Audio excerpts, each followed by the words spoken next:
falar sobre as doenças da aorta e o trauma cardíaco também, vou falar uma breve explanação aqui sobre o tema. Bom, inicialmente a gente vai falar um pouquinho sobre a aorta, né? A gente precisa saber que ela é constituída aí de 3 camadas. Camada adventícia, que é a camada mais externa, né? Onde fica presente a vasa vasorum, que acaba irrigando parte dessa camada e parte também da camada média. A média é responsável aí principalmente pela resistência da aorta, né? E pela elasticidade da artéria. E a íntima é aquela que tem a presença do endotélio, né? Que é a camada mais interna da artéria. Sobre as funções da aorta, né? Basicamente não é só conduzir o sangue, obviamente, né? Ela vai participar da manutenção da circulação, né? Durante a diástole, é justamente essa resistência e essa elasticidade característica dela que promove a pressão necessária aí durante a diástole, né? Para fazer uma condução contínua e sanguínea. Tem algum microfone aberto aí? Só para um pouco de interferência. Bom, outra função dela seria o controle indireto, né, da resistência vascular e da frequência cardíaca também, né, através da presença dos barorreceptores, principalmente na aorta ascendente e no arco aórtico. Esses barorreceptores, através do nervo vago, né, encaminham essas informações para o tronco cerebral, através do centro vasomotor, que vai promover aí esse controle da resistência e da frequência cardíaca também. A questão aqui do processo de envelhecimento, eu decidi abordar aqui, porque a idade aí, os pacientes idosos é um fator de risco aí para as doenças da aorta, né? Com o envelhecimento, ela tem uma perda dessa elasticidade, ou seja, ela começa a ficar mais rígida, né, com o passar da idade. Isso faz com que eu tenha um aumento da pressão de pulso. A pressão sistólica começa a se elevar e a diastólica um pouquinho reduzir aí em comparação aos pacientes mais jovens, né? E além disso, ela tem uma dilatação progressiva. Essa dilatação progressiva aí contribui também para muitas das manifestações aí das doenças da aorta. E esse processo, né, natural aí que ocorre com a aorta, ela é acelerada principalmente por algumas comorbidades, como a hipertensão, né, as dislipidemias também vão contribuir para esse processo aí, para acelerar esse processo de envelhecimento da aorta. A primeira aí, condição clínica que a gente vai abordar sobre as doenças da aorta são os aneurismas aórticos, né? O que é o aneurisma? Seria uma dilatação, né? Uma dilatação patológica do lume aórtico, que pode envolver um ou mais de segmentos da aorta. Algumas literaturas arbitrariamente classificam os aneurismos como sendo um aumento nessa dilatação em 50%. No caso da aorta abdominal, as literaturas trazem um aumento já acima de 3 centímetros, classificando como um aneurisma aí aórtico. Quanto à sua formação, morfologia, eles podem ser fusiformes, né, que é aquele que vai englobar toda a circunferência da aorta. A gente consegue ver aqui na imagem aqui do meio, onde a aorta ficaria em todo o seu diâmetro abaulada. E os saculares já tem só uma parte desse diâmetro. Comparando aqui a uma barriguinha de grávida, onde parte vai estar normal e a outra vai ter um aumento aí no diâmetro. Também a gente precisa lembrar dos pseudoaneurismas, né? Que pode acontecer também a partir de um aneurisma verdadeiro, através das dissecções, ou uma úlcera penetrante aí pode evoluir para esse pseudoaneurisma, onde apenas uma camada, aí, basicamente a média, e a adventícia vão estar comprometidas, né? E a íntima vai estar mais preservada aqui.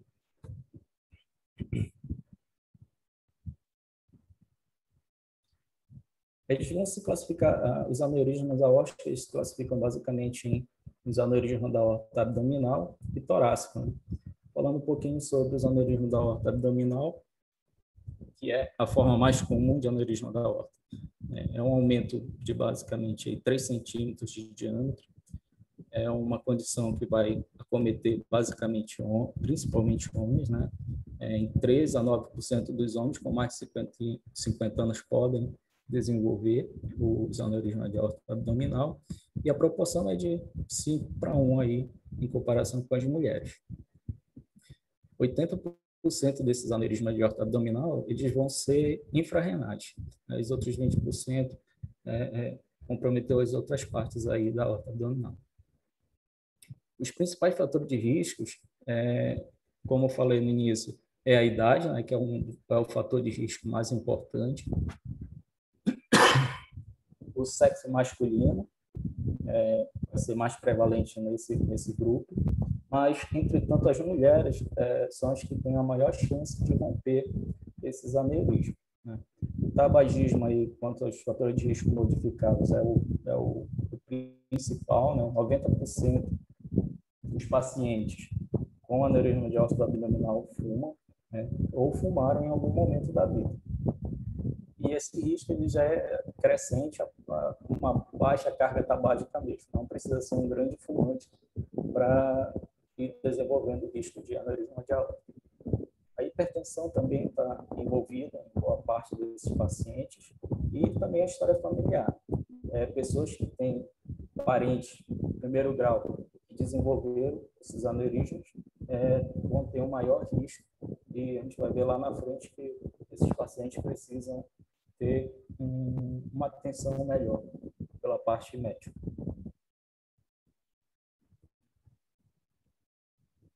Bom, aqui a fisiopatologia um pouquinho sobre os aneurismas de aorta abdominal. Eu coloquei porque é um pouquinho diferente dos aneurismas de aorta torácica, né?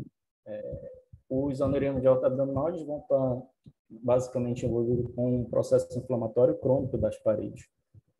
Esse processo inflamatório crônico vai expressar algumas proteinases, né? E isso vai levar à degradação das proteínas que promovem a elasticidade e a resistência da parede aórtica. Alguns desencadeadores o próprio estresse hemodinâmico, então o paciente hipertenso, né, que tem alguma alteração da microvasculatura, podem apresentar, podem desenvolver. Um processo isquêmico também, que pode levar à perda das células musculares lisas, que são as células que vão produzir essas proteínas estruturais. Então, se eu tenho perda dessas células, o meu risco aumenta, né? O processo inflamatório aumenta.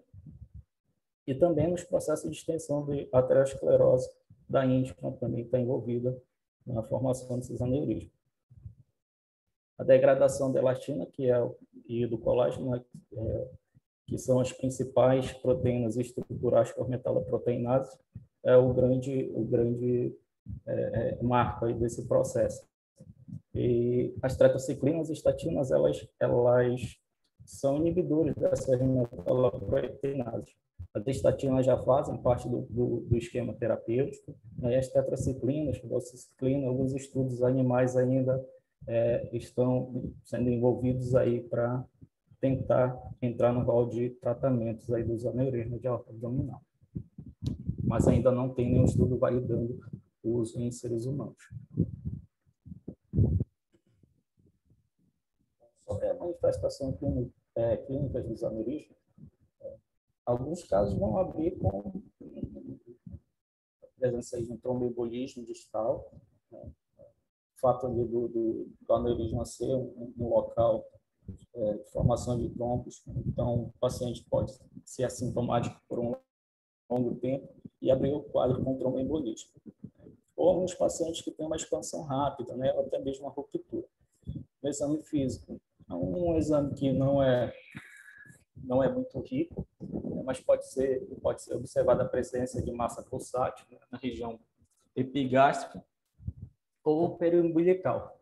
Isso é mais visível em pacientes mais emagrecidos mesmo, ou naqueles pacientes que possuem grandes aneurismas.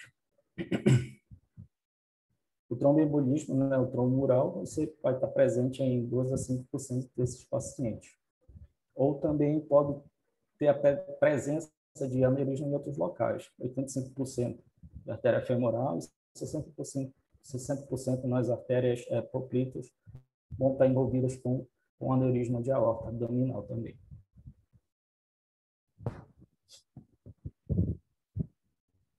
Bom, sobre os exames de imagem, a angiotomografia ela, acaba sendo aí um exame, um dos exames mais importantes para o controle e no acompanhamento dos aneurismas. Ela vai principalmente demonstrar a extensão da lesão, a relação com os outros ramos. Isso é importante tanto na condução, no tratamento do aneurisma. Vai ver se tem relação com os ramos renais, né, das vísceras, ou ainda mesmo com ilíacos, como é visível aqui nessa segunda imagem da angiotomografia, na reconstituição aí da aorta. Pode ser utilizado como triagem, né, nos pacientes de alto risco, a ultrassonografia. Né? O uso da ultrassonografia em alguns estudos associado à reparação precoce, naqueles que têm indicação, iniciou uma redução de 50% na ruptura e na mortalidade desses pacientes. Então, é um exame aí que quando bem utilizado, pode ter seu benefício, né? Principalmente em homens entre 65 e 75 anos. Aqui na imagem da tomografia a gente consegue ver o aneurisma, né, a presença das calcificações da parede aórtica, né, e a dilatação aqui da artéria. E aqui na quarta imagem, a presença do aneurisma no exame de ultrassom.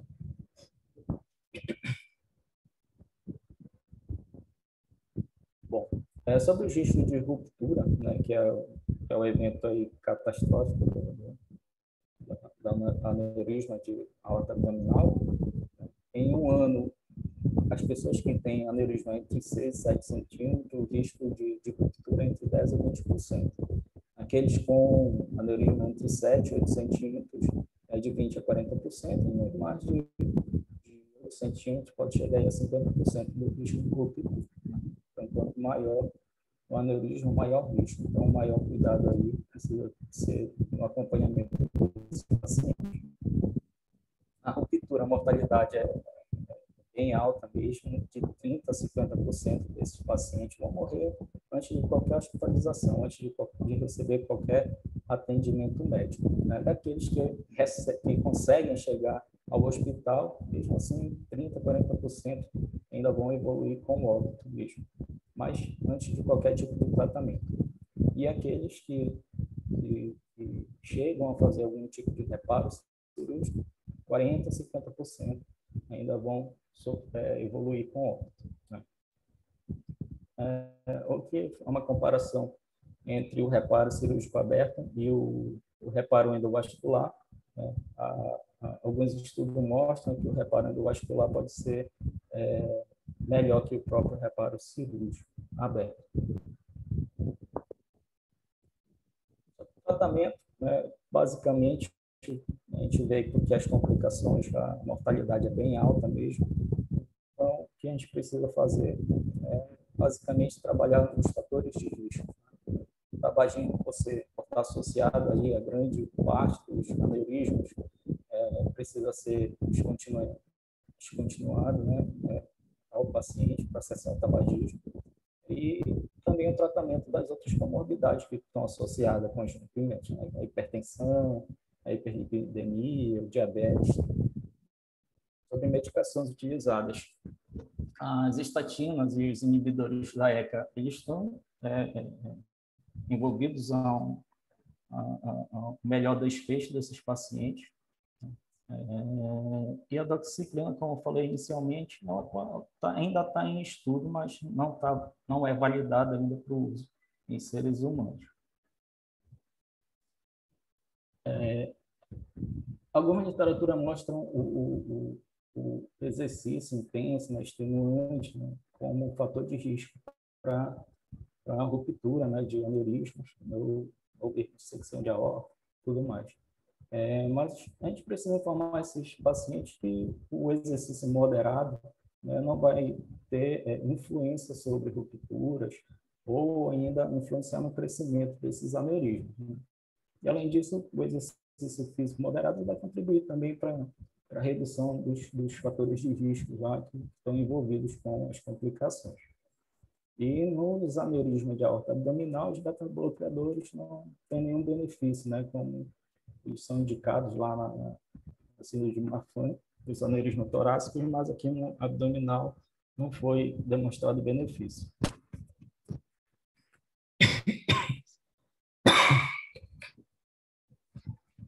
Bom, os aneurismas pequenos, né, esses vão ser basicamente observados, né? Então, alguns estudos seriados com o passar do tempo precisam ser feitos nesses pacientes. O reparo vai estar indicado principalmente nos pacientes nos assintomáticos, aqueles que possuem aneurisma acima de 5,5 centímetros, né? E naqueles sintomáticos ou com rápido crescimento ainda não tem um consenso na literatura, mas aqueles com crescimento acima de 1 centímetro por ano já teria alguma indicação aí de abordagem, né? E, claro, quando passa de 5,5 centímetros já tem indicação formal. As mulheres, pelo fato do risco de rompimento ser maior, esse tamanho de corte aí é um pouco menor, né? De 5 centímetros a 5,4 centímetros. O reparo já estaria indicado nesses pacientes. Quanto ao rastreamento, entre 65 e 75 anos já teria um benefício nos pacientes, principalmente fumantes, ex-tabagistas, né, de ambos os sexos. Ou aqueles ainda que possuem parentes de primeiro grau que desenvolveram o aneurisma também, certo? Nessa faixa etária de 65 a 75 anos. Né? Esse rastreamento ele precisa ser semestral naqueles que possuem um aneurisma acima de 5 centímetros, né? Até 5 centímetros, 5,4 centímetros. Anual, para aqueles que tiverem aneurismas entre 3 centímetros e 4,9 centímetros, e a cada 10 anos naqueles que possuem diâmetro aí entre 2,5 e 2,9 centímetros da aorta.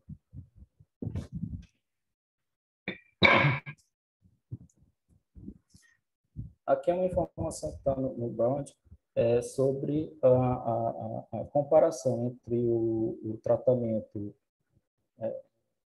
aberto, né, do aneurisma e o endovascular. Os 3 estudos aqui iniciais mostraram uma taxa de mortalidade menor entre o reparo endovascular em comparação com a cirurgia aberta. Apenas um estudo aqui mostrou um pior desfecho com o tratamento endovascular. Bom, e outra condição, né, que a gente precisa abordar são os aneurismas de aorta torácica. Eles vão ser menos prevalentes do que os aneurismas de aorta abdominal. 60% desses aneurismas vão envolver a raiz, né, e a aorta ascendente. 35% a aorta descendente, o arco aórtico vai estar envolvido em menos de 10% dos aneurismas. Aqui já eu tenho um envolvimento de algumas doenças genéticas que podem deflagrar os aneurismas torácicos, né? Claro que eles vão ter os mesmos riscos daqueles que se envolveram aneurismas de aorta abdominal. Mas aqui a parte genética já começa a falar um pouco mais alto, né? Vai ter o processo degenerativo também, como acontece no aneurisma de aorta abdominal, envolvimento mecânico, inflamatórios, ou ainda de doenças infecciosas, como acontece, por exemplo, no lúpus terciário. Aqui, na fisiopatologia, eu já começo a observar a degeneração cística, que é comum na camada média desses pacientes que desenvolvem os aneurismas de aorta abdominal, né? Principalmente na síndrome de Marfan e nas outras doenças aí genéticas deflagradas e deflagram os aneurismas de aorta torácica. Aqui uma tabelinha com as doenças genéticas mais envolvidas, né? Não está muito didático, mas a gente pode ver no tratado de cardiologia, essa tabelinha. Quem quiser aprofundar, saber um pouquinho sobre os genes, está lá na parte de aorta. A síndrome de Marfan, você classicamente cai nas nossas questões aí de prova, sempre no envolvimento das doenças da aorta, né? Outras doenças aqui também que estão envolvidas nesse processo. Síndrome de Turner, que também é comum no nosso meio, válvula aórtica bicúspide, todas elas estão envolvidas aí nesse um aumento do risco de desenvolver o aneurisma de aorta torácica.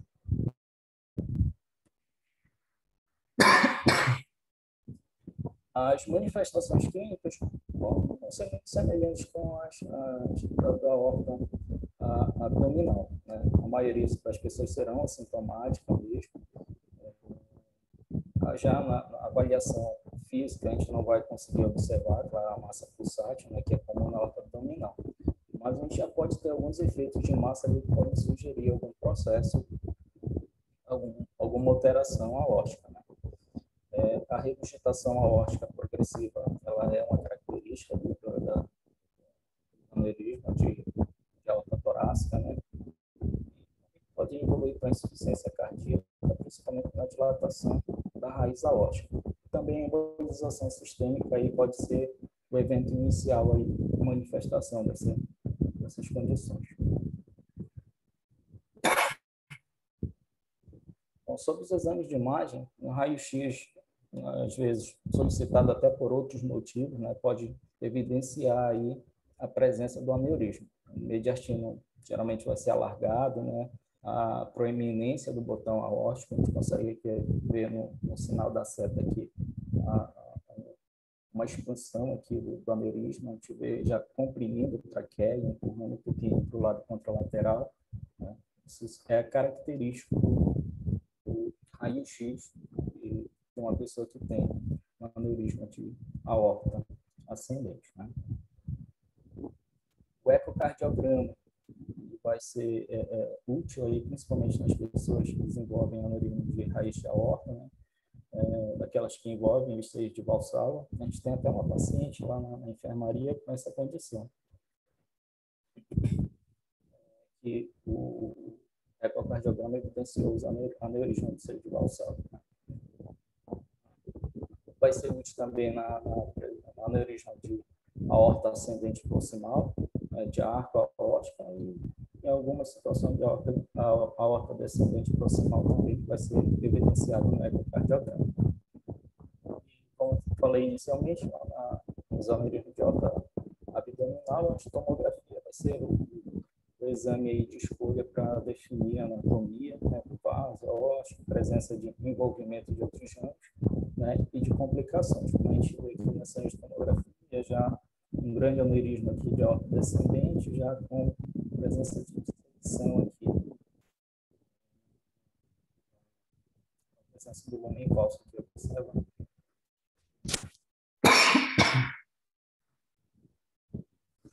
O tratamento vai ser muito parecido com o anterior, né, dos aneurismas de aorta abdominal. O controle dos fatores de risco, aqui já o controle da hipertensão, né, interrupção do tabagismo, também que é um dos fatores de risco.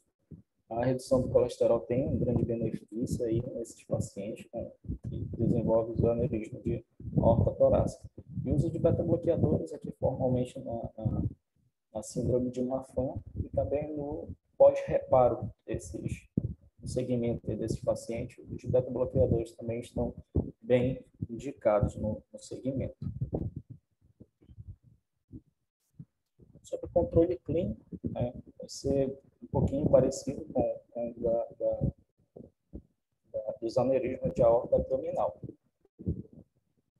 Naqueles pacientes que têm uma detecção inicial do aneurisma, as imagens podem ser repetidas com 6 meses. Com isso, a gente já observa se está tendo alguma estabilidade desse aneurisma ou se ele está crescendo né, para já nos orientar em um tratamento mais precoce desse aneurisma. Naqueles degenerativos, de 3,5 a 4,5 cm, podem ser feitos em imagens anuais,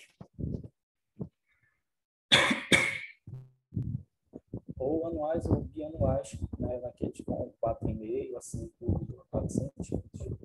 Os pacientes que desenvolvem, que têm a presença do fator genético associado, né, as imagens podem ser também bianuais ou ainda anuais, a depender do tamanho.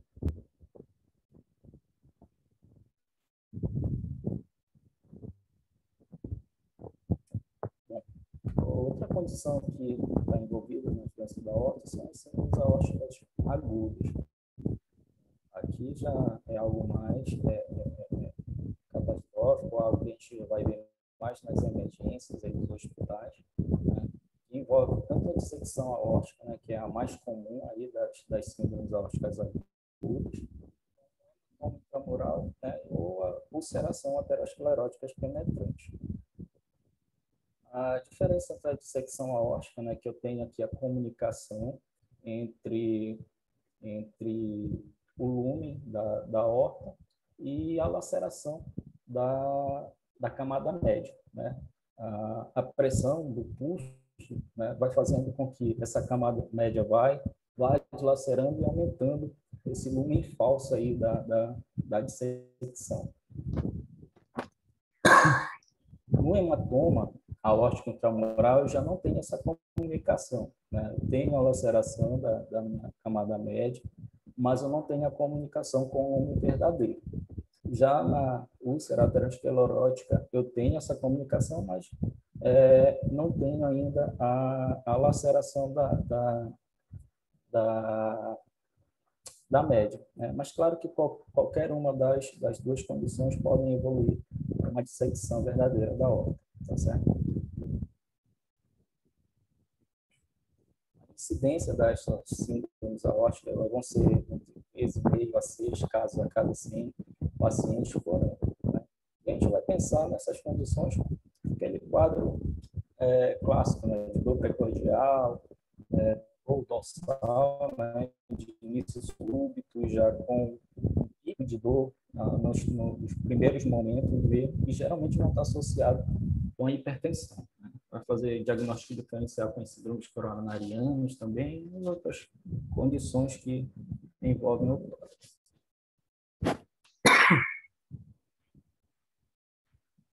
Sobre...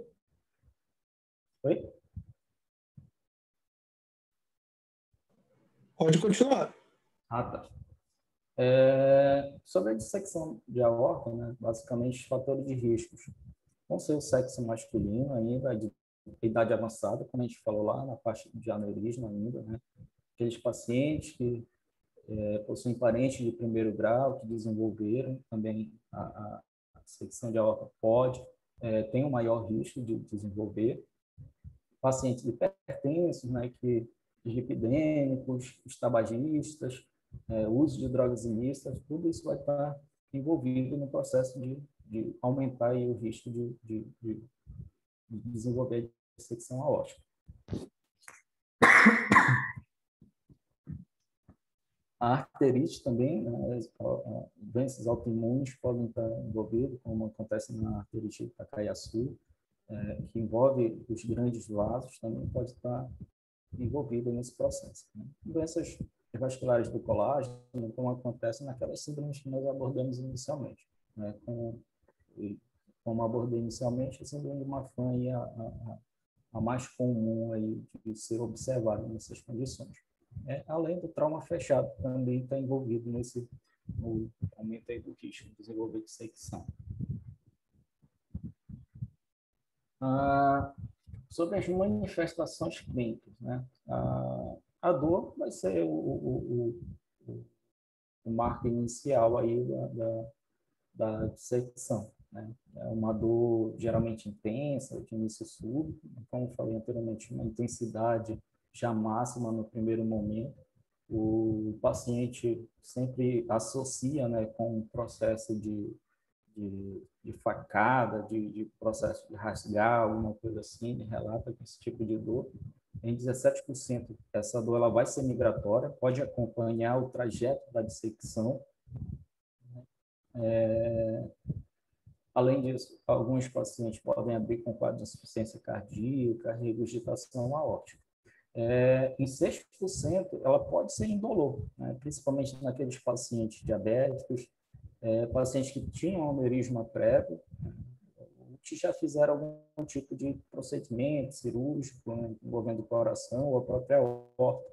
Nesses casos, podem ser indolor. Pacientes que perdem consciência também fica prejudicado aí um pouquinho o emergencista ali pensar inicialmente, né, numa dissecção de aorta. Portanto, essas condições estão envolvidas com um pior prognóstico aí no acompanhamento desses pacientes.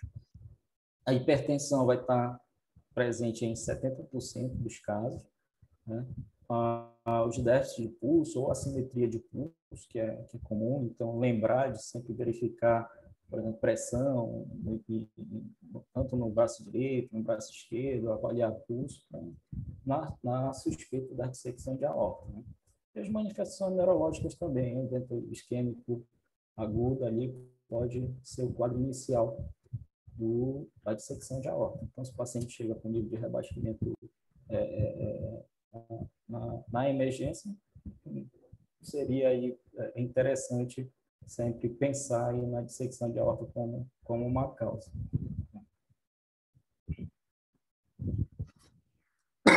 Além das causas das complicações cardiovasculares, que eu já citei anteriormente, né, existem algumas complicações pulmonares, como derrame pleural, presença de hemotórax, a hemoptise, né, pode estar presente, principalmente associada a fístulas, né, ortotraqueal ou ainda com os brônquios.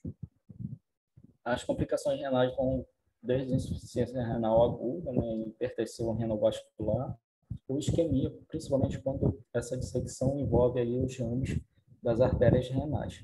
As alterações neurológicas, como eu falei anteriormente, vai ser principalmente pela redução do fluxo cerebral ali. Então, o paciente pode desenvolver um rebaixamento de consciência e ainda evoluir com ataque isquêmico transitório ou ainda o acidente vascular cerebral também.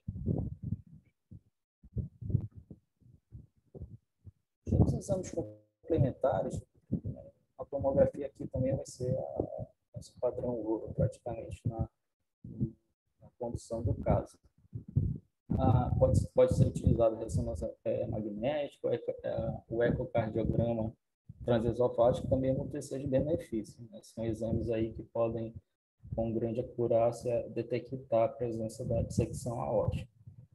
Sobre a parte laboratorial, o dedímero ele é um exame que, em alguns estudos, mostra algum benefício, alguma necessidade, benefício, né? Utilização nas emergências, mostra uma sensibilidade de 51% a 100%, e uma especificidade que vai de 32% a 89% aí dos estudos. Aqui as tomografias, a gente consegue observar que tanto a lesão, a presença do lumen verdadeiro com a dissecção. E aqui no ecocardiograma a gente consegue também identificar bem a lâmina aqui da íntima, aqui, separando o lumen verdadeiro do lumen falso.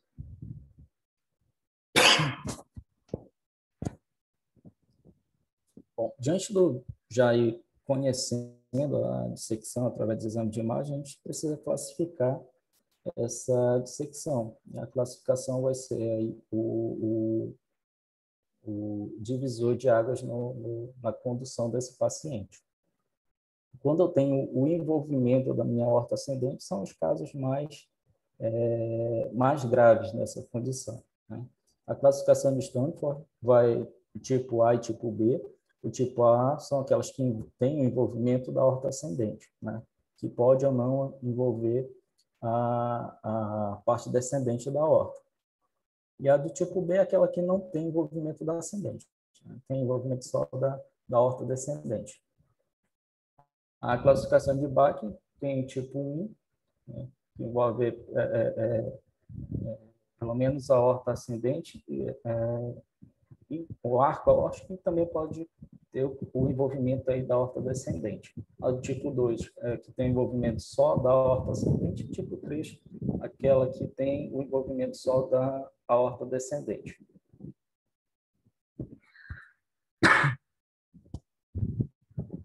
Bom, sobre o tratamento da dissecção da aorta, como eu falei, do tipo A, ela tem um mau prognóstico, né? Uma alta mortalidade intra-hospitalar de cerca de 30%, e um aumento da mortalidade de 1 a 2% a cada hora de evolução. Então, aí, se o paciente ficar postergando o diagnóstico dele, a cada hora passada é um pouquinho, um aumento aí na mortalidade desse paciente. Sem intervenções, no tempo hábil, a mortalidade pode chegar a 58%, né, em comparação a 26% aqueles que recebem algum tipo de intervenção em tempo hábil. Aqui, já no tratamento aberto, ideal para tratar as síndromes do tipo A, que envolvem a aorta ascendente, né? E o reparo aórtico endovascular torácico é o mais indicado para o tratamento do tipo B.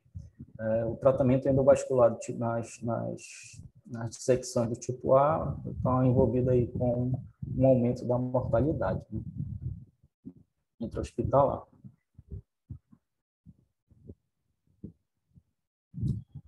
Bom, no manejo clínico, esse paciente precisa ter um bom controle da dor, né, e uso de antihipertensivos, basicamente. Os beta-bloqueadores estão indicados aí por via endovenosa, né, pode ser utilizado tanto metoprolol, o esmolol e o labetalol, para justamente reduzir, né, o estresse da parede, com a redução tanto da frequência quanto da pressão. E a administração de beta-bloqueadores, elas devem ser realizadas antes da administração dos agentes para reduzir a pressão. Justamente pelo efeito de reflexo ali, que eu posso aumentar ainda mais a frequência e com isso piorar a minha dissecção. As metas aqui indicadas são uma pressão arterial sistólica entre 100 e 120, né, com uma frequência cardíaca inferior a 60 batimentos por minuto. Naqueles pacientes que têm intolerância aos beta-bloqueadores, a gente pode utilizar os bloqueadores dos canais de cálcio para alcançar essas metas desejadas. Com isso, você vê com a redução da pós-carga após o beta-bloqueio com os agentes antihipertensivos. Na redução da pressão, a gente pode lançar mão dos IECAs, né? Ele não demonstrou nenhum benefício significativo na mortalidade, mas acabam sendo utilizados como adjuvantes na redução. E aí, na emergência, o metoprolol vai ser a medicação basicamente utilizada como escolha, né? E lembrar de utilizar sempre depois que o paciente já estiver beta-bloqueado, né? Em monoterapia, ele pode aumentar justamente o estresse cesariamento, como eu falei anteriormente, né? E resultando da progressão da dissecção.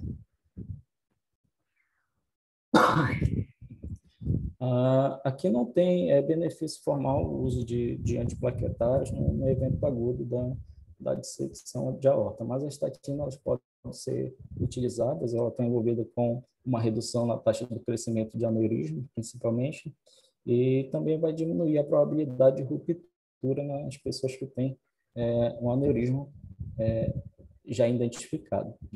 O controle da dor precisa ser feito aí de maneira adequada, com o uso de opioides, né? Pode lançar tanto da morfina naqueles pacientes, ou ainda do fentanil, ou outros opiáceos. Bom, com isso, a gente encerra aí a parte das doenças aórticas. Agora, falar um pouquinho sobre trauma cardíaco, tá proposto lá no tema que foi dado.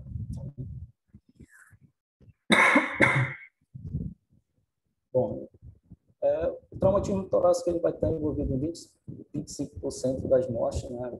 Principalmente no acidente por veículo. A gente sabe que o Brasil aí é um país com uma grande taxa de mortalidade por acidente de trânsito. 25% desses pacientes vão falecer devido a algum tipo de trauma torácico. Desses de 10 a 70% vão ser por ruptura, por contusão cardíaca. É uma condição altamente letal, né? Onde a toracotomia de emergência está associada a maior sobrevida desses pacientes, né? Haja vista a necessidade de uma intervenção mais precoce possível, né? 75% das pessoas que são submetidas a uma toracotomia de emergências vão ter maior sobrevida em comparação aos 25% daquelas que postergam para receber algum tipo de intervenção no serviço de emergência. Os traumatismos cardíacos podem ser divididos nos penetrantes e não penetrantes, né?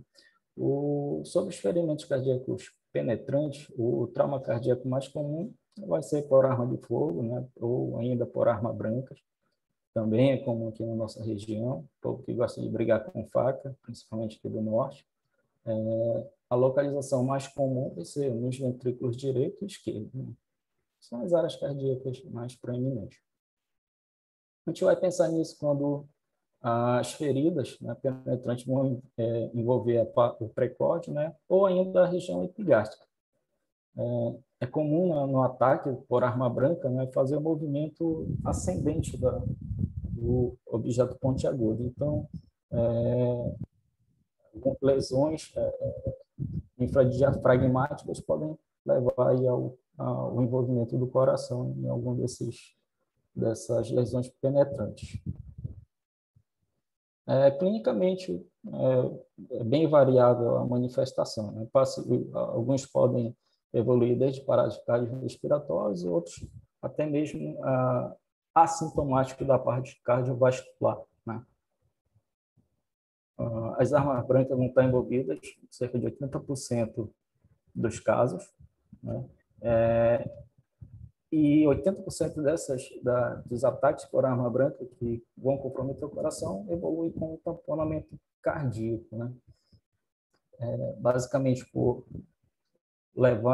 romper o pericárdio sofrer algum tipo de tamponamento ali mesmo e o sangramento acontecer de maneira um pouquinho mais lenta e levar ao tamponamento cardíaco antes de ter outras manifestações. Lembrar aí da tríade de Beck, né, do tamponamento cardíaco, turgência jugular, abafamento de bolhas cardíacas, hipotensão, sempre se questionar aí se não tem ou não algum envolvimento cardíaco aí durante os acidentes. Já as armas de fogo, né, por ter um aumento aí da área de trauma, elas estão associadas mais às hemorragias mesmo. Então, a mortalidade aí por arma de fogo é bem maior do que as armas brancas, justamente por isso. Vocês estão conseguindo ouvir? Apareceu uma mensagem aqui agora. Tá dando para ver. Tá, tudo certo. Tô ouvindo, tô tranquilo.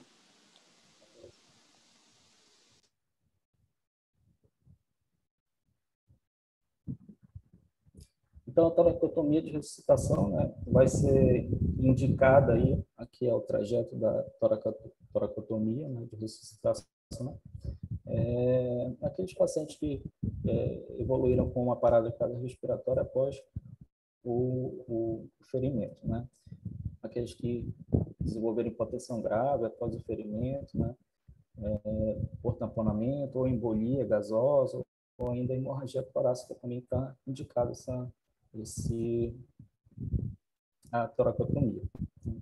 E a sobrevida hospitalar, naqueles por arma branca vai estar em torno de 70%, 80%, e a arma de fogo um pouquinho menos aí, né, de 30% a 40%. Então, a gente vê que é uma taxa de mortalidade bem grande mesmo para essas condições que envolvem o coração.